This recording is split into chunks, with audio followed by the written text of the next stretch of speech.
It was a rainy evening. The sky was dark. Heavy clouds were crying. People were running for shelter. The roads were wet, and the sound of thunder echoed in the air. Inside the city police station, officers were busy. Phones were ringing, reports were being filed, and the smell of hot tea filled the room. Suddenly, the door opened with a loud sound. Everyone turned to look. A small boy, around 10 years old, ran inside. He was wet from head to toe. His clothes were dirty. His hair was stuck to his forehead. He was shivering, but his eyes were sharp. He was holding something tightly in his hand. A photo. The boy looked around, searching for someone. Then his eyes stopped on one police officer.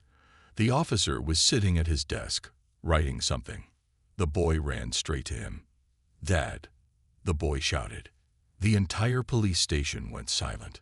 The officer looked up, confused. "What? What did you say?" he asked. The boy came closer.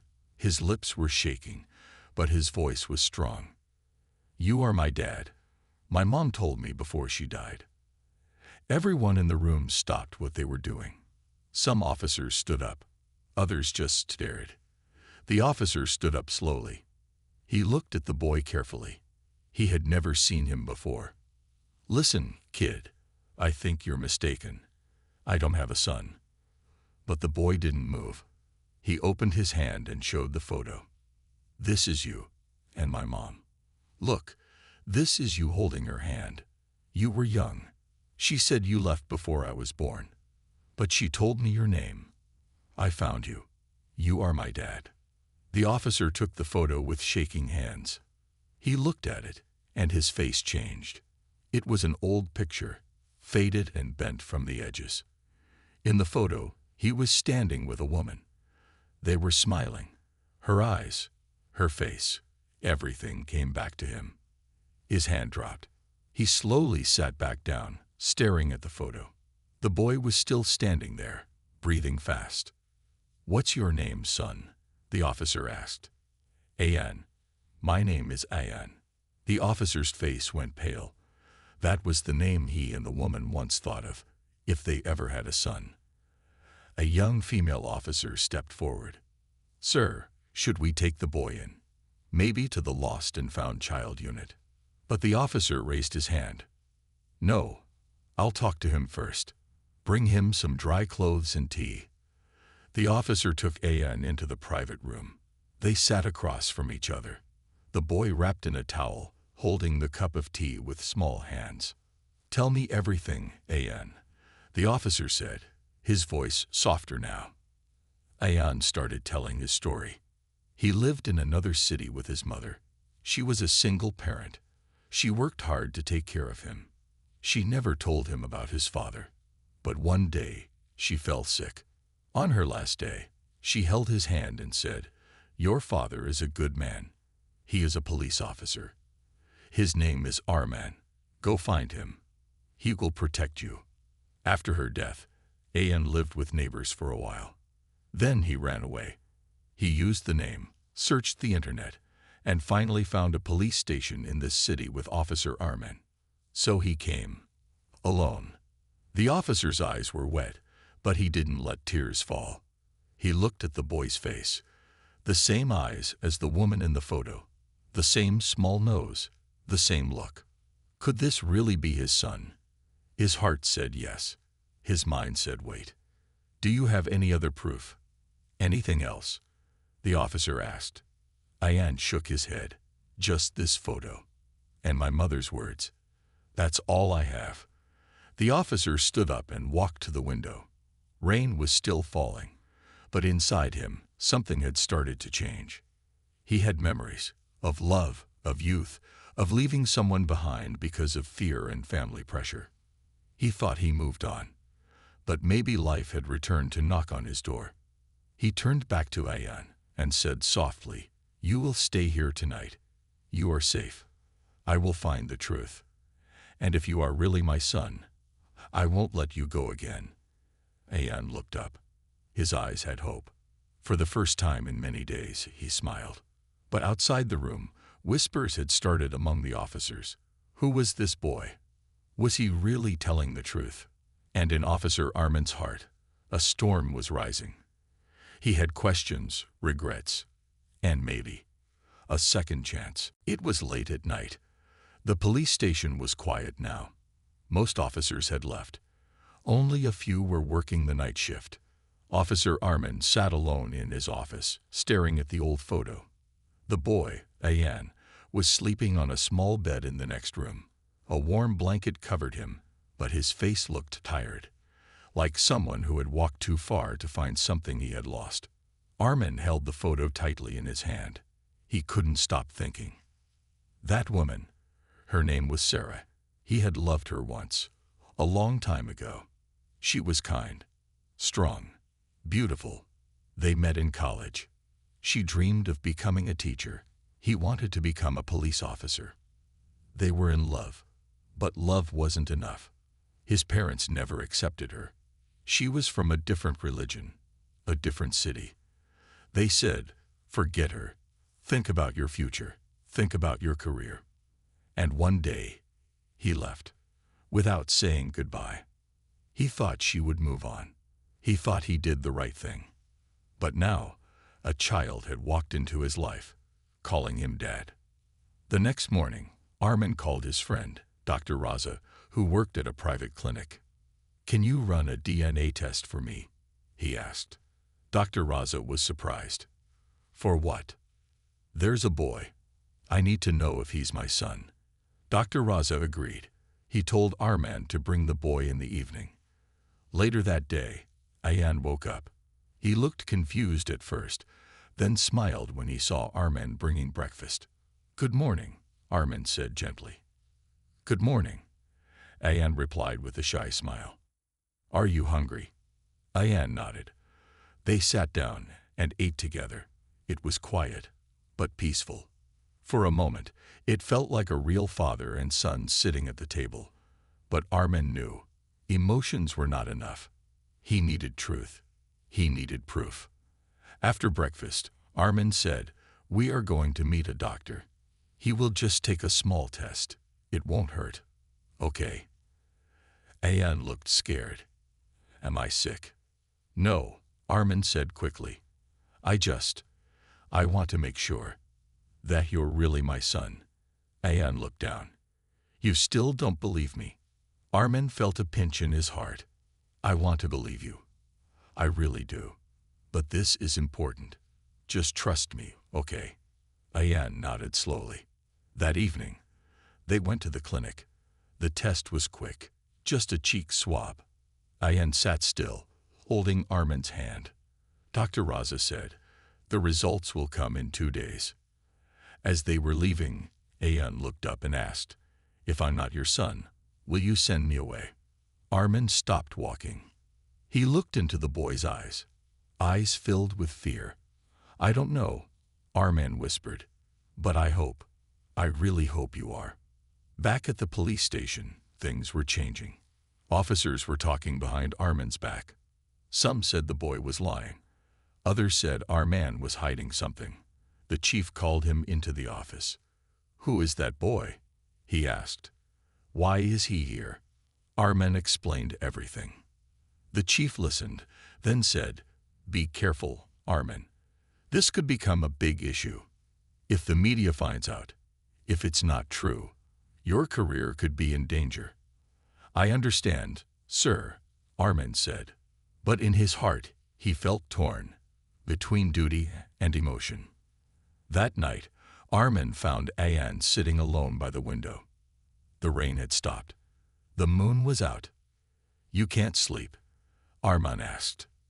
Ayan shook his head. "I miss my mom." Armin sat beside him.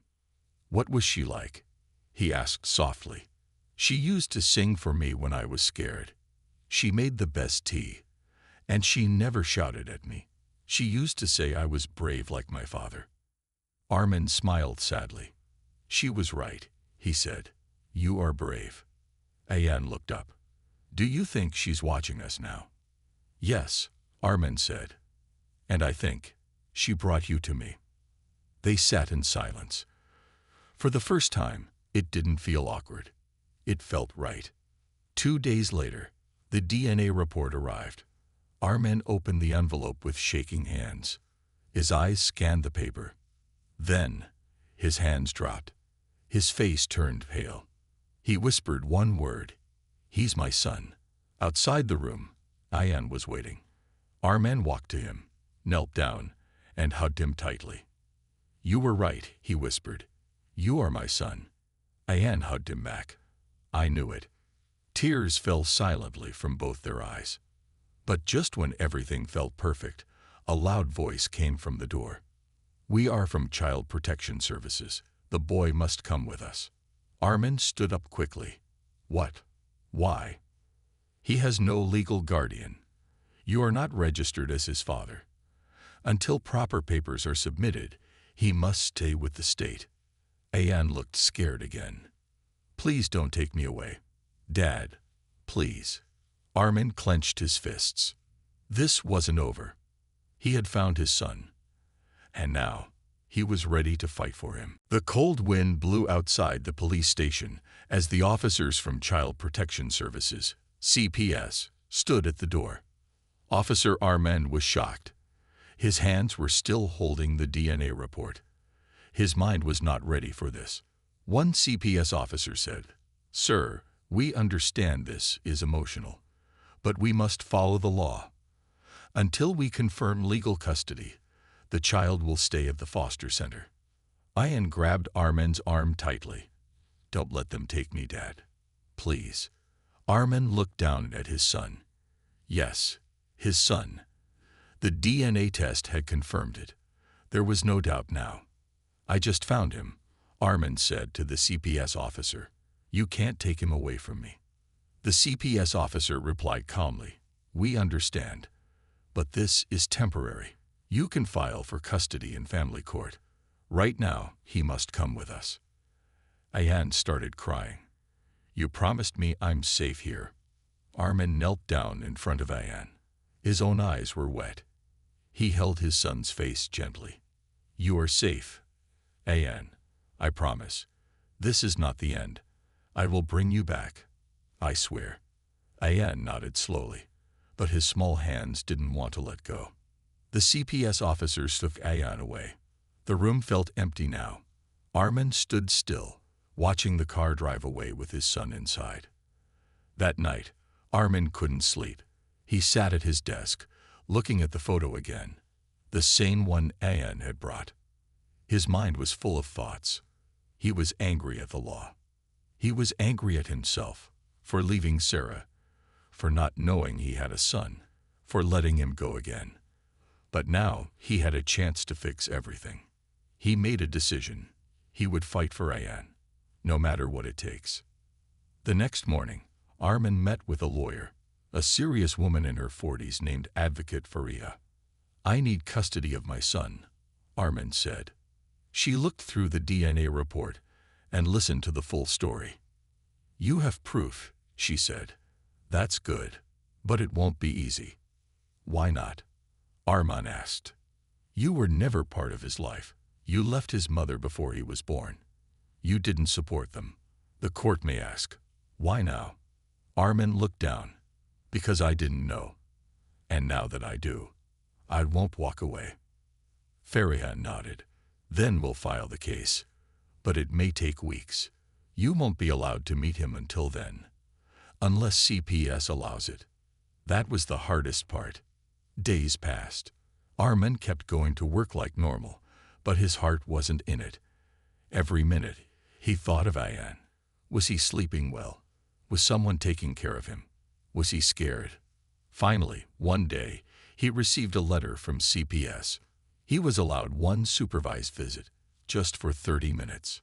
He rushed to the foster home that evening. The room was plain. A table, 2 chairs, and a social worker sitting nearby.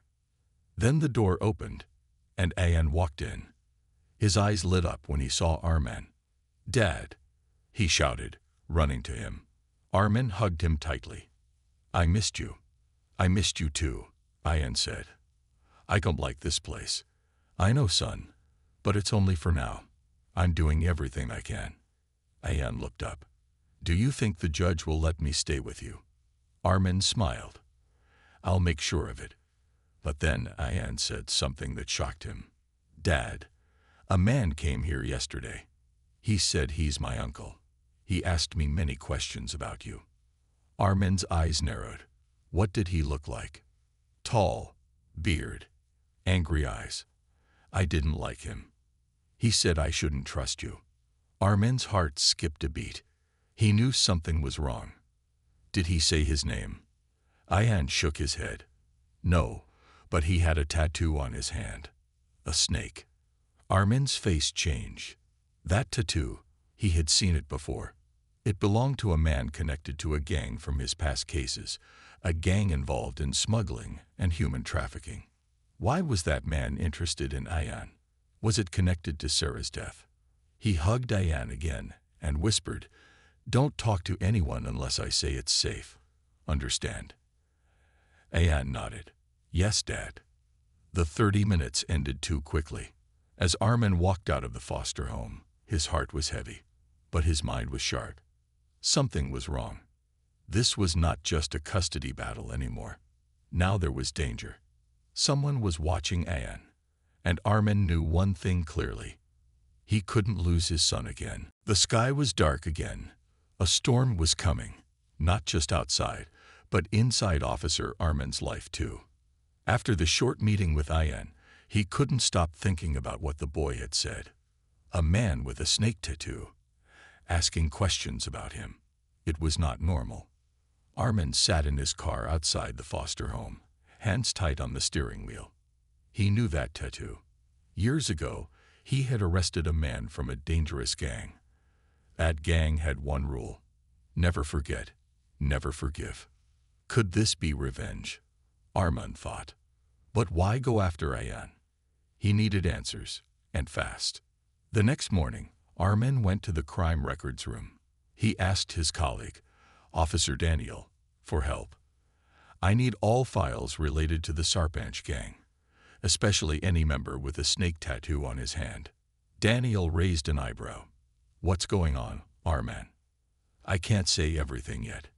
Just help me, please." Within an hour, the files were in front of Armin. He flipped through pages, mugshots, names, cases. Then he stopped. Zakir Khan, arrested 6 years ago. Smuggler. Tattoo. Snake on right hand. Released 8 months ago. Armin remembered the case well. Zakir had lost his brother in a police raid. That raid was led by Armin himself. Now it made sense. Zakir wanted to hurt Armin, but not with guns or knives. He wanted to break his heart. Armin visited his lawyer again. "I need to speed up the custody case," he said. Advocate Faria shook her head. "We're already doing everything possible, but the court date is still 2 weeks away. Then help me get emergency protection for Ayan. His life is in danger." Faria looked serious now. What happened? Armin told her everything about Zakir, the gang, and the visit to Ayan at the foster center. Faria nodded slowly. "All right. I'll file for emergency guardianship, but you'll need to prove the boy is in real danger." "I will," Armin said. "Just give me 24 hours. That night, Armin followed a lead. He went to an old warehouse, once used by the gang. It was dark, dusty, and quiet. Too quiet. Then he heard footsteps. He stepped behind a broken wall and waited. A tall man entered, talking on the phone. Yes, the boy is still there. He doesn't know anything. But the officer does. Armin. Armin slowly pulled out his phone and took a photo. Then he quietly left, unnoticed. He had the proof. The next morning, Armin submitted the photo to the court with his lawyer. Within hours, the judge granted temporary custody and ordered immediate removal of Ayan from the foster home for safety reasons. Armin drove as fast as he could to pick up Ayan. When Ayan saw him at the gate, he ran and hugged him tightly. "I knew you would come," Ayan said. "I told you." Armin smiled. "I'll never leave you again." Back at Armin's house, it was quiet and safe. Ayan explored the rooms. Everything was new to him. The sofa, the kitchen, even the old clock on the wall. "Is this really my home now?" he asked. "Yes," Armin said. "And soon, we'll make it official." Ayan smiled for the first time in days. That night, Armin cooked simple food, dal and rice. Ayan ate like he hadn't eaten in weeks. After dinner, Armin showed Ayan a drawer. Inside was a photo frame, the same picture of Sarah and Armin. "She was special," Armin said. "I made a mistake by leaving her, but I won't make the same mistake again." Ayan looked at his mother's face and touched the photo gently. "I miss her," he said. "I do too," Armin replied. But outside, in the dark street, a man stood watching Armin's house. He held a phone to his ear. "Yes, he took the boy. We'll wait. Let him feel safe. Then we'll strike." It was Zakir. The storm wasn't over yet. It was just beginning. The next morning brought a peaceful sun. Birds chirped, and the air smelled fresh after last night's rain. But Armin knew peace wouldn't last long. He stood near the window, watching Ayan eat breakfast. The boy looked happier now, smiling, relaxed, even laughing at a cartoon playing on TV. But Armin couldn't smile. His eyes scanned the street outside. Every car, every stranger walking by. He knew someone was watching. Zakir was out there, and he wasn't done yet. Armin went to the police station.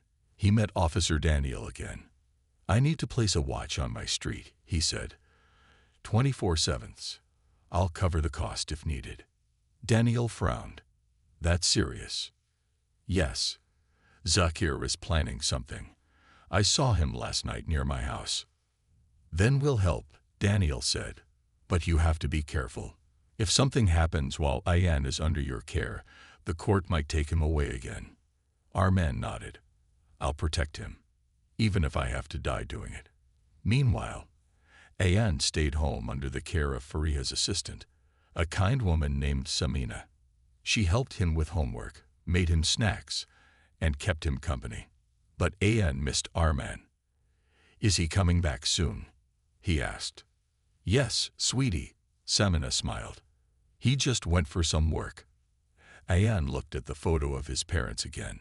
His small fingers traced his mother's face. "I wish she could see us now." Later that evening, Armin returned with something in his hand, a small gift box. He gave it to Ayan. "What is it?" Ayan asked, curious. "Open it." Inside was a simple silver chain with a small pendant. Inside the pendant, a tiny photo of Sarah. Ayan's eyes filled with tears. "She'll always be close to your heart now," Armin said softly. Ayan hugged him tight. "Thank you, Dad." But just as that warm moment passed, Armin's phone rang. It was Officer Daniel. "Armin, we just spotted a car circling your street again and again. Same model Zakir used last year. You need to get the boy out. Now." Armin's face changed. He hung up the phone and looked at Ayan. "We're going on a small trip," he said, trying to stay calm. "Where?" Ayan asked. "Somewhere safe." They drove out of the city and reached a small house in the hills. It belonged to Armin's old friend, retired Army officer Colonel Jabber. "No one will find you here," Jabber said as they entered. The house was quiet, surrounded by trees. It felt peaceful, for now. "Thank you," Armin said. "You saved my life once," Jabber replied. "Now I'm returning the favor." That night, Ayan sat near the fireplace. "Dad?" he asked. "Yes, son." "Why is that man following us? Did I do something wrong?" Armin knelt beside him. "No, never. This has nothing to do with you. He's trying to hurt me, by hurting you." "Why would anyone want to hurt you?" "Because I stopped him from hurting others." "That's what police officers do." Ayan nodded. "Then I want to be a police officer too, like you." Armin smiled with pride. "You will, and you'll be better than me." But miles away, In a dark warehouse, Zakir was planning. He ran away, one of his men said. Zakir slammed his fist on the table. I don't care where he goes. I want that boy. Why him? The man asked. There are easier ways to hurt Arman. Zakir looked up, his eyes full of fire. He killed my brother. I want him to feel that pain. The pain of losing family. Back in the hills, Arman sat awake all night. He couldn't sleep. He watched Ayan resting peacefully. He thought about Sarah, her soft smile, her gentle voice. He had left her, but Ayan had brought her back. Through his eyes, his words, his love. Now it was his turn to fight. For Ayan, for Sarah, for himself. He whispered to the sleeping boy, Don't worry, my son. I'll keep you safe, no matter what. The sun rose slowly over the hills, shining softly on the small house where Arman and Ayan were hiding. Inside, everything looked peaceful. Ayan was playing with a wooden toy, and Colonel Jabber was making tea. But Arman stood near the window, alert, watching the forest road. His heart was heavy, but his eyes were sharp. He had spent the whole night thinking. Zakir would not stop. He would keep chasing them. And Arman knew something else now. Running was not the solution anymore. It was time to face him. Later that morning, Arman stepped outside and called Officer Daniel. Did you trace Zakir's phone? Yes, Daniel replied. He's still in the city. He sent someone to follow you, but they lost your trail in the hills. Arman took a deep breath. Good. I need time. Maybe a day or two. What are you planning, Arman? Daniel asked. I'm going to end this. For my son's safety, for Sarah, and for justice. Back inside, Ayan was drawing something on a piece of paper. When Arman saw it, he felt emotional. It was a drawing of their small house, with me and Dad written in a child's handwriting. A stick figure of Arman stood beside a small figure of Ayan, both smiling. You like it here? Arman asked. Ayan nodded. It feels like home. Arman smiled sadly. It is.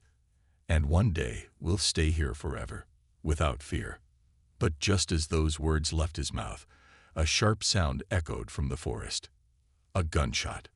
Colonel Jabber ran in from the back. Go to the bunker. Now. He pulled open a wooden trapdoor on the floor. A narrow staircase led down into a small underground room. Ayan, come with me, Arman shouted. He grabbed his son and rushed into the bunker. Jabber followed and shut the trapdoor above them. Everything went silent. They sat in darkness, only a small lamp lighting the room. Is Zakir here? Ayan whispered. I think so, Arman replied, his voice calm but firm. Ayan clutched his father's arm. I'm scared. Arman hugged him close. Don't be. I'm here. Outside, two men with guns walked around the house. One of them kicked the door open. Check the rooms, he said. They looked everywhere. The kitchen, the back porch, the attic. But no one was there. They're hiding, the second man said. Maybe underground. They started looking for trapdoors, but before they could find anything. Bang! A shot fired from behind a tree. One of the men fell. It was Colonel Jabber. He moved like a ghost through the woods, taking cover, then firing again. The second man ran, but Jabber chased him into the trees. Inside the bunker, Arman heard the sounds fade away. We wait for 5 minutes, he told Ayan. Then we move. When it was finally quiet again, Arman opened the trapdoor carefully and peeked out. The living room was empty. He lifted Ayan up and stepped out quietly. Suddenly, his phone rang. It was Daniel. Zakir just left the city. He's heading toward your location. Arman's chest tightened. This was just the beginning. Zakir is coming himself now, he said to himself. He looked at Ayan. We have to go. They packed quickly. Colonel Jabber returned with a wounded shoulder, but a strong spirit. They weren't alone, he said. More will come. You need to get out now. Thank you, Armin said, holding his friend's hand. I'll never forget this. Go. Protect your boy. Armin and An drove through the hills, taking the secret road Jabber had told him about. Every second felt heavy. Every sound outside made Armin check the mirrors. Finally, they reached a safe house owned by the police department. Only top officers knew its location. Armin locked the doors, checked all windows, and finally let An sleep. He sat beside him, gun in hand, eyes open. He wasn't just a police officer anymore. He was a father, a protector, a warrior. And he knew the final fight was near. Zakir was coming, and Armin was ready. The safe house was silent. Ayan was asleep on a small bed. His face looked peaceful, but his arms still held the silver pendant with Sarah's photo. Armin sat beside him. He hadn't slept. The gun was still in his hand. His eyes were fixed on the door. He knew this night would decide everything. Zakir was coming. And this time, Armin wouldn't run. Far away, a black jeep drove through the empty hills. Zakir sat in the back seat. His eyes were cold, his jaw tight. He held a photo of Ayan, the same photo his men had stolen from the foster home. He's the key, Zakir said. When I take him, Armin will feel what I felt. But sir, his driver asked, what if the boy has no idea who you are? Zakir smiled darkly. It doesn't matter. Armin will know. Back at the safe house, Armin got a message from Officer Daniel. We've tracked Zakir's car. He'll be near you in 30 minutes. Backup is on the way. Stay hidden. But Armin didn't want to hide. He kissed Ayan on the forehead and whispered, whatever happens, remember, I love you. Your mom loved you too, and we will always be with you. Then he quietly left the room, locked the door behind him, and stood in the hallway, waiting. Outside, the jeep stopped. Zakir stepped out. 2 men followed him with guns. There, one pointed. That's the safe house. Zakir nodded. Go, I want the boy alive. The men moved silently, but before they reached the door, bang! A warning shot fired from the roof. It was Armin. He shouted, no one comes near my son. The men ducked behind the car. Zakir stepped forward calmly. Officer Armin. He called out. Let's talk. Armin climbed down slowly, gun still in hand. You don't need the boy, Zakir. This is between you and me. Zakir laughed. You killed my brother. You ended my family. Now I'll end yours. Armin's voice cracked slightly. I already lost his mother. I won't lose him too. Suddenly, Zakir pulled out a gun and aimed. Bang! Armin jumped behind a wall. The fight had begun. Bullets flew. Windows shattered. Lights went out. Inside the room, Ayan woke up to the sound of gunfire. Dad? He called, frightened. He ran to the door, but it was locked from outside. Tears rolled down his cheeks. Outside, Armin was outnumbered, but he was smart. He used the house structure, moved fast, and took down one of Zakir's men. Zakir became angry. No more games, he shouted. He ran inside the house. Armin followed. In the hallway, both men faced each other, guns raised. Zakir growled, I'll take everything from you. Armin replied, not this time. Bang! Bang! Both fired. Zakir's bullet hit Armin's arm. Armin's bullet hit Zakir's leg. They both fell. Blood, pain, silence. Then footsteps. Police backup had arrived. Officer Daniel rushed in. Armin. He grabbed Armin and called the medics. Another officer arrested Zakir, who was still trying to crawl away. It's over, Daniel said. Hours later, Armin lay on a hospital bed. His arm was bandaged. He was weak, but alive. Ayan sat beside him, holding his hand tightly. I thought I lost you, the boy said, crying. Armin smiled. tired but full of love. I promised I'd never leave you again. The court case moved quickly after that. Zakir was sent to jail for life, and Arman was given full custody of Ayan. Months passed. The house in the hills was repaired. A new room was built just for Ayan. He had toys now, books, a real bed, and most importantly, a family. One evening, Arman sat with Ayan on the porch. The sun was setting. Ayan looked up and said, "Do you think Mom can see us?" Arman nodded, eyes shining. "I know she can, and I think she's proud of both of us." Ayan smiled. "Can I call you Dad now? All the time?" Arman laughed softly. "You always could." They hugged. The wind was gentle. The sky was calm. And for the first time in a long time, everything felt right.